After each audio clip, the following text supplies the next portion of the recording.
পরজীবী থাকে ওইগুলা কি করে আমাদের যখন কামড় দেয় মশা, ওই যে পরজীবীটা বা কৃমিটা আমাদের রক্তের মাধ্যমে চলে যায়, তারপরে কিন্তু আমাদের ম্যালেরিয়া হয়। এখন পরজীবী কি, আমরা হচ্ছে পরজীবীর আনসারে চলে যাই।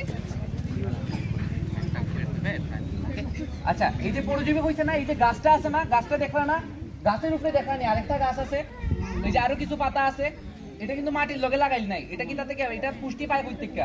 মাটি থেকে পান না, মানে মাটি থেকে তো পায় না, তাহলে এটা গাছ থেকে আসলে এই পুষ্টিটা নেই কি, এটারে কিন্তু আসলে আমরা পরজীবী কই, যে আসলে মানে অন্য আরেকটা রূপে বাঁচিয়া থাকে, এটাকে পরজীবী।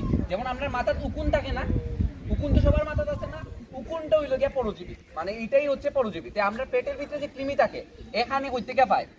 একে নিজে নিজে খানে খায়, মুখ দিয়ে খায়, মুখ দিয়ে কিন্তু এখানে খায় না, আমাদের মতো রান্না বান্না করতে জানে না। কিচ্ছুই করতে পারে না। তাই আমরা যেটা খাই এটাই আসলে এই কৃমি খাইলাই, তাহলে এই কৃমির লেগে আমরা কই পরজীবী, যে হচ্ছে আরেকজনের উপরে নির্ভর করে বাচ্চা থাকে।